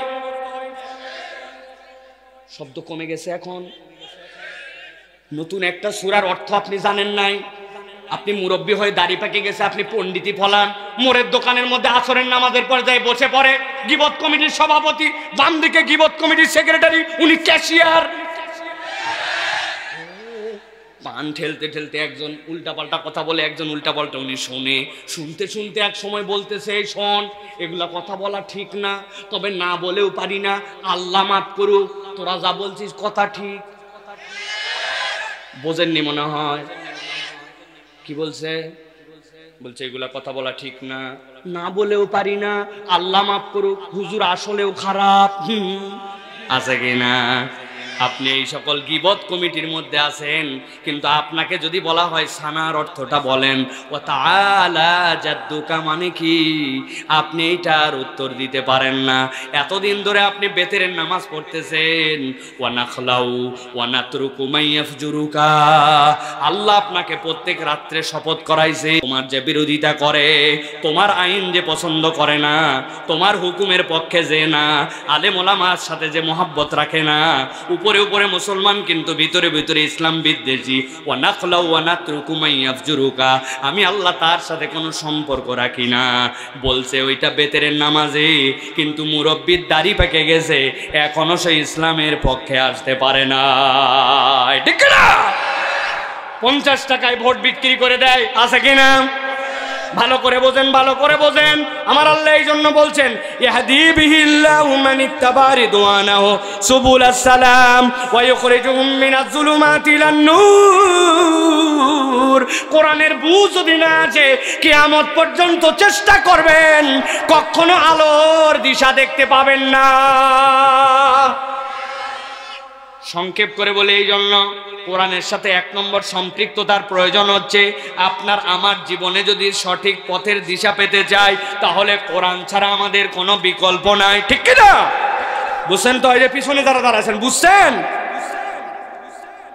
চলেন এবার 2 নম্বর কারণটা দেখি। আল্লাহ রাব্বুল আমিন বলছেন, দুনিয়ার মানুষ যদি তার জীবনের উদ্দেশ্য জানতে চায়, তাহলে কোরআনুল কারীম ছাড়া তার কোনো বিকল্প নাই। কথা বড় ভার, ঠান্ডা মাথায় ঠিক ঠিক বলতে হবে না। বোঝেন, চুপ করেন, কথা বলবেন না, গভীর মনোযোগে বোঝেন। জীবনের উদ্দেশ্য যদি জানতে চায়, তাহলে আপনাকে কোরআনুল কারীমের বিকল্প নাই। জীবনের উদ্দেশ্য কি? আমার দুনিয়ার সব মানুষ আপনার জীবনের উদ্দেশ্য বুঝাইছে। তোমাকে পারফেক্ট হতে হবে, বেস্ট হতে হবে, তোমাকে এমন হতে হবে, নিখুঁত হতে হবে, ঠিক কি না? বাপ রে বাপ, নিখুঁত ছাড়া কোনো জায়গা চলে না। কিন্তু আল্লাহ বলছেন, বান্দা আমি তোকে জীবনের উদ্দেশ্যটা বুঝাই, একটু বুঝ। আল্লাহ বলছেন, আল্লাযী খালাকাল মাউতা ওয়াল হায়াতা লিয়াবলুয়াকুম আইয়ুকুম আহসানু আমালা। আল্লাহ বলছেন, ও বান্দারে, কোন দিকে দৌড়াদৌড়ি করিস? আমি আল্লাহ তোর জন্য জানাচ্ছি, আল্লাযী খালাকাল মাউতা ওয়াল হায়াতা, যেই রব তোর মৃত্যু সৃষ্টি করেছেন। আগে জীবন বলেন নাই, কেননা মূসা আলাইহিস সালাম যখন যাওয়ার পরে ফেরাউনকে বলছিলেন, আপনার পক্ষে আমি এসে যাব, 2টা খেলা খালি দেখান লাগবে। কয়টা? মূসা আলাইহিস সালাম কিন্তু যেমন তেমন নবী না, 1 নম্বর পাওয়ারওয়ালা নবী, ঠিক কি না? বাপরে গরম, ওনার গরমের 2টা ঘটনা আছে, সংক্ষেপে বলি, 1 মিনিট করে খেয়াল করেন। নবীজি সাল্লাল্লাহু আলাইহি ওয়াসাল্লাম যখন মেরাজের সফরে যাচ্ছেন, 6ষ্ঠ আসমানে যায়, মূসা আলাইহিস সালামের সাথে দেখা হলো। কয় নম্বর? 6ষ্ঠ আসমানে যাওয়ার পরে মূসা আলাইহিস সালামকে বলছে, সালাম করো। আল্লাহ নবী সালাম করছেন, জিবরাইল আমিন সালাম করছেন, এরপরে দোয়া করছেন তার জন্য। যেই না আল্লাহ নবী 7ম আসমানের দিকে রওনা হয়েছেন, মূসা আলাইহিস সালাম কি বলছে জানেন? হ্যাঁ, আমার পরে আসলো, আমি কত আগে আসছি, আর আমার পরে আসে উনি উপর দিকে হ করে উঠে যাচ্ছে, আর আমার জায়গা 6ষ্ঠ আসমানে রয়ে গেল। নবীজি এই কথা শুনে বলছেন, জিবরাইল এই কথা কে বলে? বলছে মূসা আলাইহিস সালাম বলতেছে। বলে কি সাংঘাতিক কথা! বলতেছে পরে আসে আগে চলে গেল, আমি এখানে রয়ে গেলাম। বলছে আপনি মাইন্ড করেন না, আল্লাহর সাথে এরকমই কথাবার্তা হয় উনার। আল্লাহ আদম আলাইহিস সালামের সাথে একদিন দেখা করতে আসছেন আসমানে, মূসা আলাইহিস সালাম এসে বলছে, আব্বা আপনার সাথে কথা আছে। কি কথা?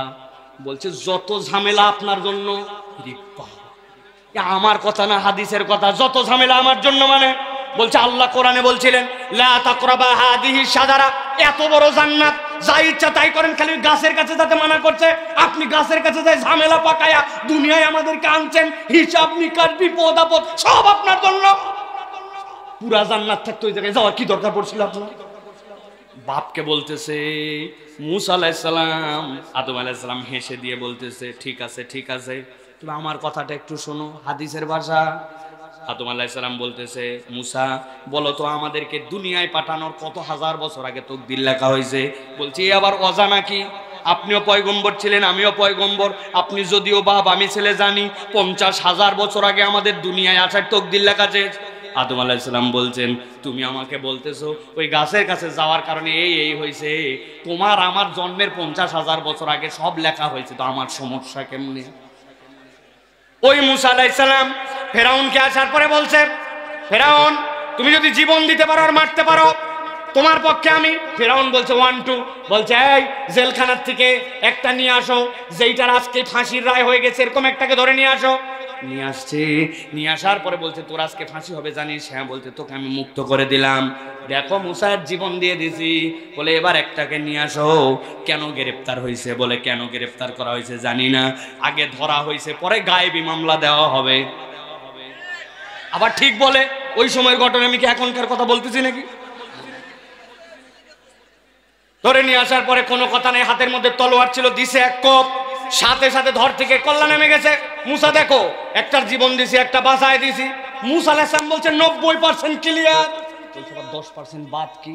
বলে 10% বাদ হচ্ছে যেইটার কল্লা এখানে পড়ে আছে, ওইটার বডি ওইখানে পড়ে আছে, ওই দুইটাকে আবার একটু জোড়া দেওয়ান দিয়ে আপনাকে একটু রব বলে ডাকতে বলেন। বেশি বেশি কথা বলে, মুখে মুখে তর্ক করে, সাথে সাথে গরম হয়ে গেছে। কারণ সে জানে তার জীবন দেওয়া আর মৃত্যু দেওয়ার যেটা এইটা অভিনয়। আল্লাহ এই জন্য বলছেন আল্লাযী খালাকাল মাউতা ওয়াল হায়াতা, সে আল্লাহ তোমাকে মৃত্যু দিলেন, ঠান্ডা মাথায় বোঝেন। আল্লাহ বলছেন ওই আল্লাহ তোমাকে জীবন দিলেন। জীবনের উদ্দেশ্য কি তোমার? আল্লাহ বলছেন লিয়াবলুয়াকুম আইয়ুকুম আহসানু আমালা। এই দুনিয়ার মানুষ, আমি তোমাকে সৃষ্টি করেছি তোমাদের মধ্যে থেকে আল্লাহর জন্য উত্তম ভাবে ইবাদতটা উপস্থাপন কে করতে পারে। সুবহানাল্লাহ। এটার মানে বুঝছেন আপনি? আল্লাহ যদি এই জায়গায় বলতেন আইয়ুকুম আকমালু আমালা, এই বান্দা তোমাদের মধ্যে আল্লাহর ইবাদতকে পূর্ণ করে দিতে পারে, কত বড় বিপদ হতো। নামাজে দাঁড়ায় গেছেন, আল্লাহু আকবার, আলহামদুলিল্লাহি রাব্বিল আলামিন, আর রহমানির রহিম, কিন্তু দোকানের কি চাবি দিছি না দেইনি? ইয়াকা নাবুদু ইয়াকা নাস্তাইন, দোকান তো চাবি দেই নাই, ম্যানেজারের কাছে দিয়ে আসছি, কিন্তু এ তো চোর চুরি করে কিনা। ইহদিনাস সিরাতাল মুস্তাকিম সিরাতাল লাযিনা আন'আমতা আলাইহিম গায়রিল মাগদুবি আলাইহিম ওয়ালাদ-দাল্লিন আমিন। বিসমিল্লাহির রহমানির রহিম, কুল হুয়াল্লাহু আল্লাহ। দোকানে তো গতকালকে একটা পাওনাদার আসার কথা, নামাজ শেষ করে তো যাওয়া যাবে না। আমি এটা মক করার জন্য বলতেছি না, বোঝানোর জন্য বলতেছি। আপনি আমি 2 রাকাত নামাজ পড়ি আর কয়েকশো বার মন এদিক ওদিক চলে যায়, ঠিক না?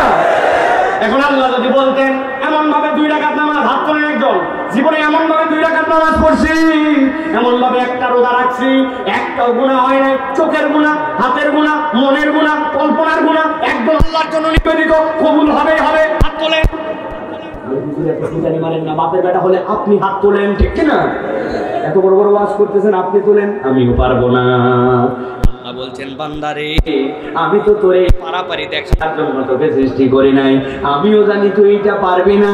এই জন্য জীবনের উদ্দেশ্য তোকে বুঝালাম, আইয়ুকুম আহসানু আমালা।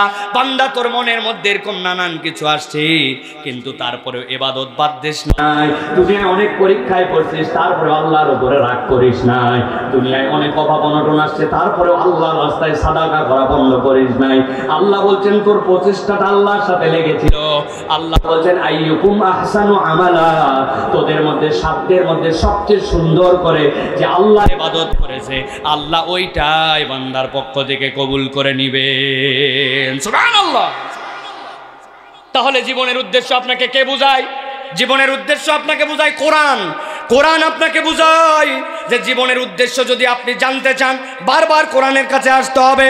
আল্লাহ রাব্বুল আলামিন বলছেন, হে নবী আরেকটা উদ্দেশ্য জানান, মানব জাতির সৃষ্টির আরেকটা উদ্দেশ্য আছে।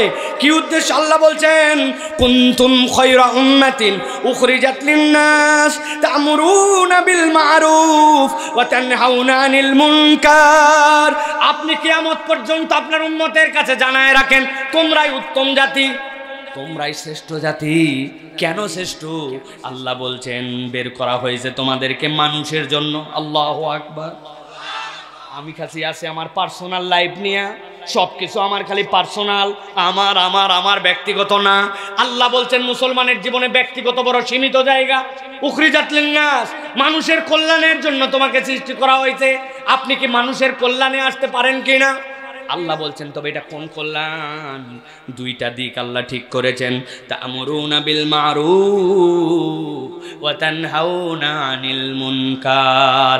1 নম্বরে মানুষকে সৎ কাজের আদেশ করতে হবে আর অন্যায় থেকে মানুষকে ফিরাতে হবে।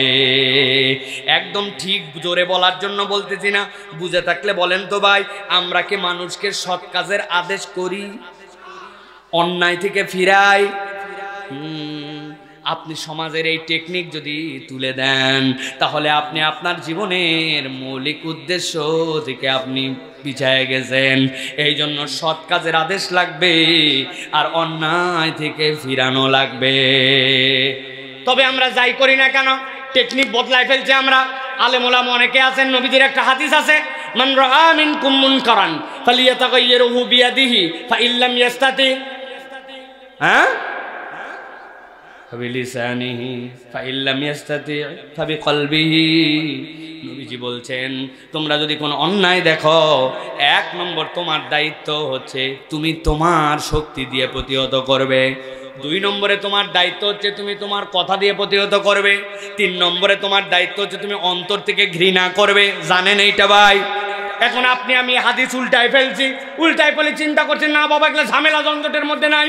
কোন অন্যায় দেখলে আমি অন্তর থেকে আগের থেকে ঘৃণা করা শুরু করি, হাতের টানাই, মুখের টানাই, অন্তর দিয়ে ঘৃণা আগে করি, ঠিক কিনা? আরে কথা বলেন। যদি এইটা করেন কি হবে জানেন? সমাজ শেষ হয়ে যাবে। যেইটা আমাদের সমাজ হয়েছে এখন, এটা আপনার আমার কর্মের ফল। কেননা আপনি আমি জীবনের উদ্দেশ্য জানি না। আপনার এলাকার মসজিদে ফজরের নামাজের সময় যায় দেখছে ইমাম সাহেব মসজিদের সিঁড়ির মধ্যে একটা কুত্তা মরে আছে। কি মরছে? কথা বলেন। ইমাম সাহেব লাফ দিয়ে ঢুকছে মসজিদের ভিতরে, মুসল্লি যারা তারাও ভিতরে ঢুকছে। ঢোকার পরে দেখছে হায় হায়, কুত্তার মরার জায়গা পেল না। মরার কুত্তা মসজিদের সিঁড়ির সামনে মরছে, গন্ধ বাড়াচ্ছে আস্তে আস্তে। হুজুর নামাজ শেষ করার পরে বলছে প্রিয় মুসল্লিরা যাবেন না, কুত্তা দেখছেন তো একটা সিঁড়িতে মরছে। ফজরের মুসল্লি, ভিআইপি মুসল্লি, আপনাদেরকে নিয়ে কুত্তা সরানোর জন্য ফজরের পর দোয়া হবে। ফজরের নামাজের পর হুজুর দোয়া করছে আল্লাহ কুত্তা মরার আর জায়গা পেল না, একবারে মরছে তো মরছে মসজিদের সিঁড়ির সামনে, আল্লাহ মেহেরবানি করে তুমি কুত্তা সরাও। দোয়া টোয়া করে সবাই চলে গেছে। সারা দিনের রোদ, জোহরের সময় কুত্তা ফুলে পেট পাস্ট, সিঁড়ির সামনে এমন দুর্গন্ধ। চিন্তা করছে ফজরে তো দোয়া করে গেলাম, তাও কুত্তা সরে নাই। এখন সবাই লাভ দিয়ে দেন নাক ধরে ধরে ঢুকছে ভিতরে। ঢোকার পরে বলছে সকালবেলা যে দোয়া হয়েছে ওটা তবারক সারা, এই জন্য মনে হয় কবুল হয়েছে কি না হয়েছে। আসরের সময় কুত্তা সরানোর জন্য বিরিয়ানি দিয়ে দোয়া হবে। বিরিয়ানি দিয়ে আসরের সময় যদি কুত্তা সরানোর দোয়া করে, আসর হতে হতে মসজিদের মধ্যে ঢোকাই কঠিন হয়ে যাবে, ঠিক কি না? তার মানে কি বুঝাতে চাই? যার ক্ষমতা আছে সে ওইটাকে সরাই দিবে, যার ক্ষমতা নাই সভাপতি সেক্রেটারিকে কল দিবে, পৌরসভাকে জানাবে, চেয়ারম্যানকে বলবে, মেথরকে খবর দেওয়ার জন্য বলবে। এইটা সব বাদ দিয়ে যদি উনি কুত্তাও খারাপ, গন্ধ আসে, নাক ধরে ধরে খালি বলছে আস্তাগফিরুল্লাহ, কুত্তার গন্ধ, আস্তাগফিরুল্লাহ, আস্তাগফিরুল্লাহ যত পড়বেন তত আপনার গন্ধ বাড়বে। আল্লাহ বলছেন ভালো করে কোরআনের দিকটা বুঝে নাও। তোমার জীবনের একটা লক্ষ্য উদ্দেশ্য আছে। কুনতুম খায়রা উম্মাতিন উখরিজাত লিন-নাস, তোমাকে এমনি এমনি সৃষ্টি করা হয় নাই, অপরের কল্যাণের জন্য সৃষ্টি করা হয়েছে। 1 নম্বর দায়িত্ব সৎ কাজের আদেশ দেওয়া, 2 নম্বর দায়িত্ব হচ্ছে অন্যায় থেকে ফিরানো, ঠিক কি না?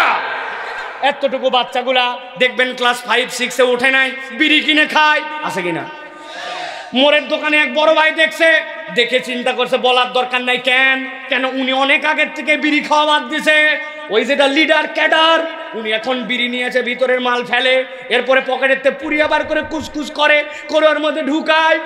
উনি এখন বলে 1 টানেতে যেমন তেমন, 2 টানেতে রাজা। পাবনা অঞ্চলে উহার নাম গাঁজা, আছে কি না?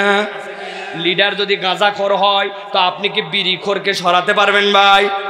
এই জন্য বলবো দিন পরিবর্তন করেন, এখন থেকে সিদ্ধান্ত নেন এলাকায় কোনো মাদকাসক্তি চলবে না, এলাকায় কোনো রকম অন্যায় অপকর্ম করবে আর আমরা মুখ বুজে সহ্য করব, এটা হবে না। সৎ কাজের আদেশ করতে হবে, অন্যায় থেকে ফিরাতে হবে। যুবকরা রাজি আছেন? রাজি আছেন? প্রস্তুত হন। এলাকায় কারা মাদকাসক্ত তালিকা করেন, মসজিদের সামনে ঝুলায় দেন, থানার সামনে যান, থানার সামনে যায় জানায় আসেন যে এই লোক আমাদের এলাকায় মাদকাসক্ত, এরা মদ বিক্রি করে, সে যত বড় পাওয়ারফুল হোক এই এলাকার আর মদ গাঁজাখোর এইগুলা চলবে না, ঠিক কিনা? নামাজিদের লিস্ট করতে বললে তো সবাই ঠিক বন্ধ হয়ে যাবে, যে যারা যারা 5 ওয়াক্ত নামাজ পড়বে না এইগুলা সবগুলার তালিকা মসজিদের সামনে থাকবে। এলাকার লোক তাদের জানাজাও পড়বে না, মরলে মুসলমানের গোরস্থানেও তাদের দাফন হবে না, ঠিক? এটা ঠিক করতে পারলে তো দুনিয়া বদল হয়ে যেত। আপনার তো ঠিক না। পাকিস্তানের এক উস্তাদ তার ছাত্রকে বলছে অনেকদিন পড়ালাম, আজকে তোমার কাছে একটা কথা জিজ্ঞাসা করতে চাই, বলো তো বাপ। বলে কি? বলে বলো তো কারা কারা দুনিয়াতে নামাজ পড়ে না, তোমার দৃষ্টিভঙ্গিতে কি কি বলো। ছাত্র ভেবে চিনতে বলছে দুনিয়াতে নামাজ পড়ে না ওস্তাদ 3 শ্রেণীর লোক।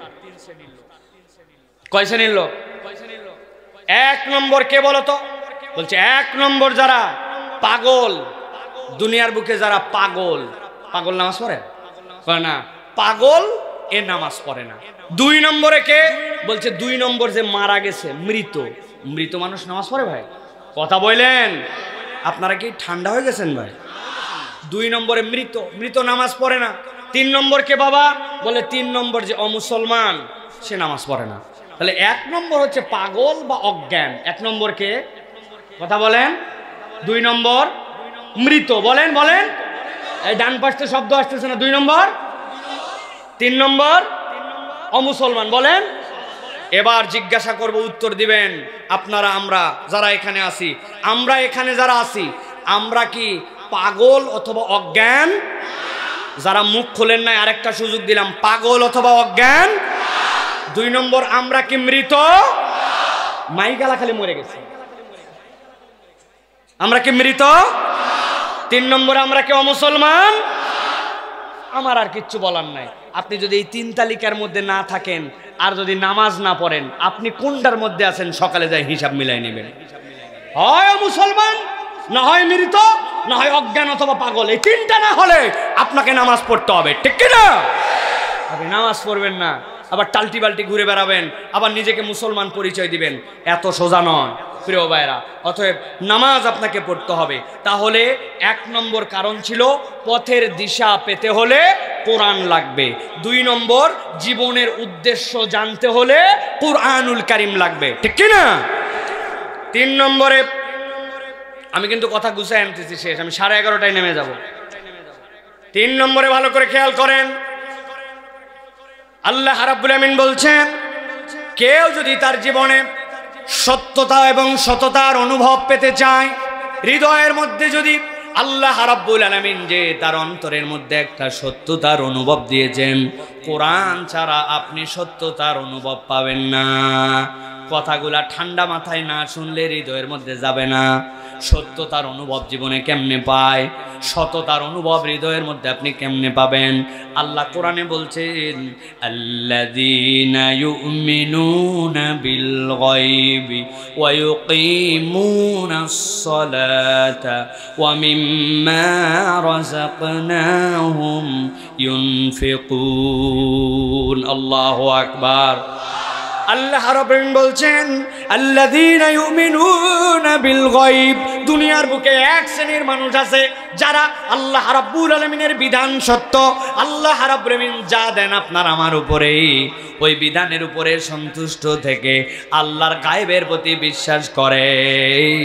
আল্লাহর গায়েবে যদি বিশ্বাস না থাকে, তাহলে বান্দা কখনো হৃদয়ের মধ্যে প্রকৃত আনন্দ অনুভব করতে পারবে না।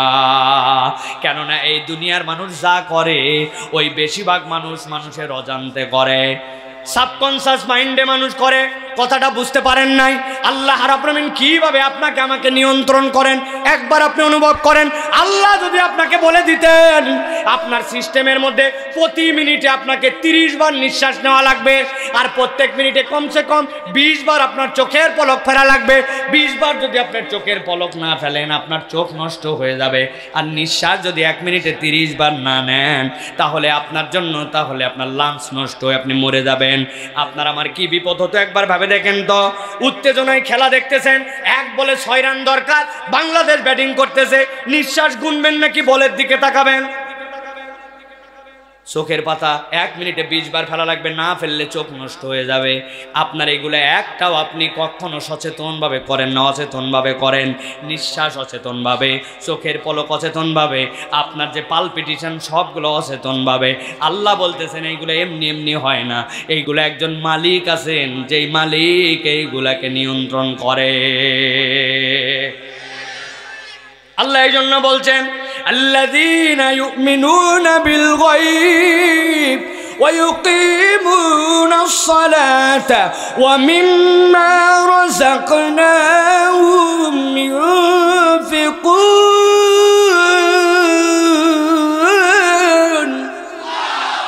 আমার রব্বুল আমিন বলছেন, 1 নম্বর ওই মানুষগুলা হৃদয় দিয়ে সততার অনুভব পাবে, সত্যতার অনুভব পাবে যখন আল্লাহর বিধানের উপরে সে বিশ্বাস করবে, গায়েবের উপর বিশ্বাস করবে। আরো ভেঙ্গে চুরে যদি বলতে হয় 2-1 মিনিট বেশি লাগতে পারে বলবো, খুব ঠান্ডা মাথায় বোঝেন। আধুনিক যারা আছে, আধুনিক আলারা আমাদেরকে কি পরামর্শ দেয় জানেন? আধুনিক আলা আমাদেরকে বলে ইসলামের বিধান হচ্ছে ব্যাকডেটেড বিধান, ইসলামের বিধান আগের বিধান। আরে রাগ তো আগে, যদি স্বামী স্ত্রী ছাড়া যদি ব্যভিচার করে তাহলে তাকে রজন করতে হবে, পাথর নিক্ষেপ করতে করতে মেরে ফেলতে হবে। বলে আরে একটা মানুষকে কেমনে পাথর মারতে মারতে মারে? 1450 বছর আগের বিধান, ওইগুলো আমাদের কাছে আর হয় না, এই জামানা এগুলো চলে না। চুরি করছে, এত বড় দস্যু চুরি করে বাইরে যায় আবার ফটর ফটর করে, ধরে নিয়ে আসো, হাত কেটে দাও বিলাক্স।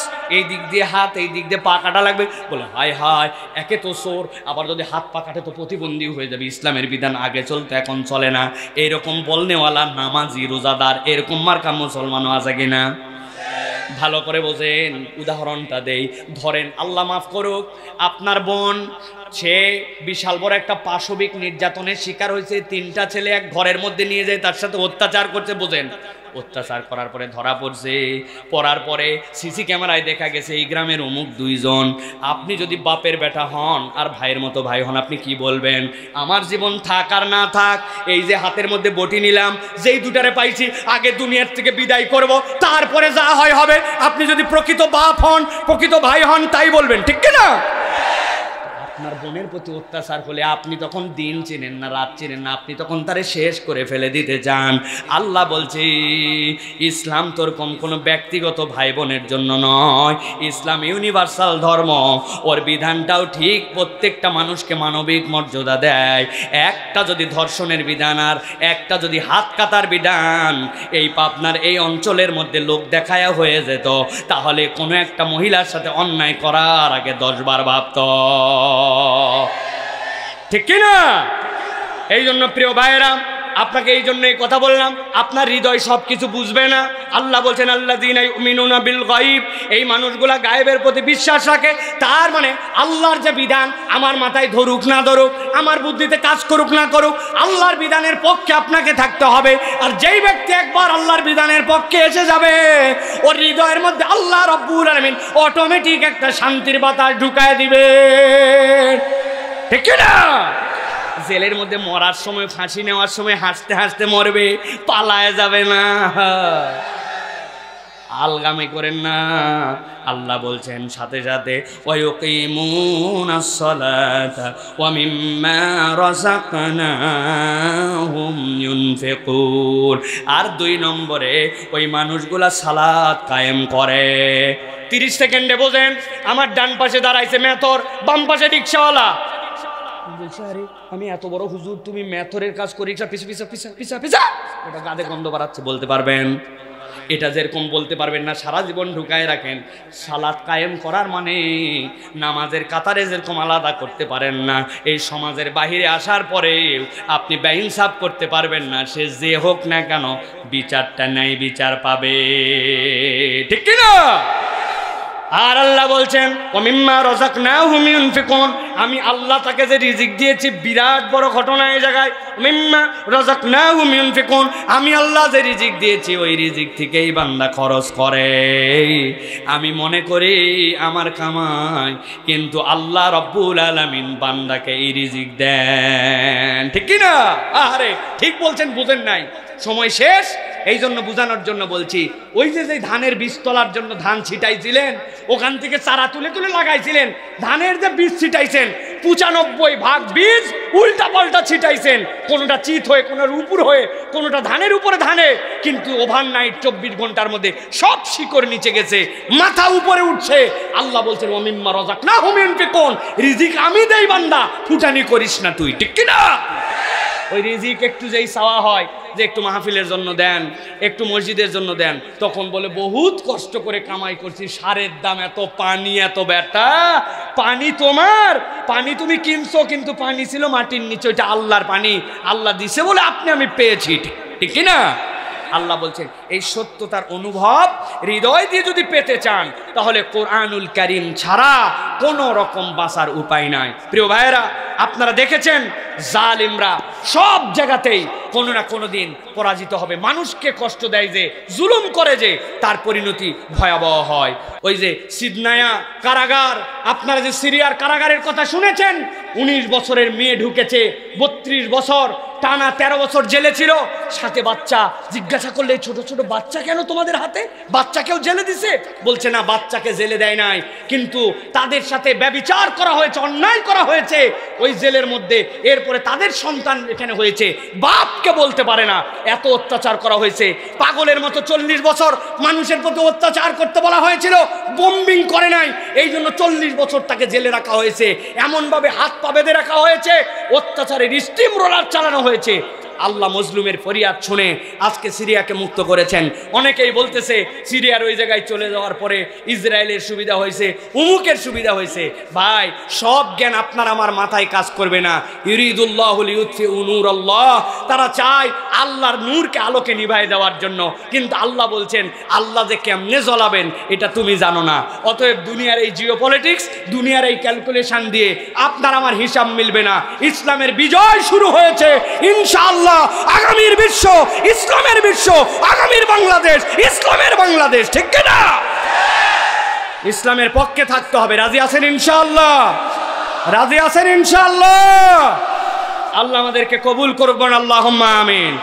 এখন ইসলামের পক্ষে তো থাকতে হবে, এর জন্য আমরা জান দিতে রেডি আছি, ঠিক না ভাই?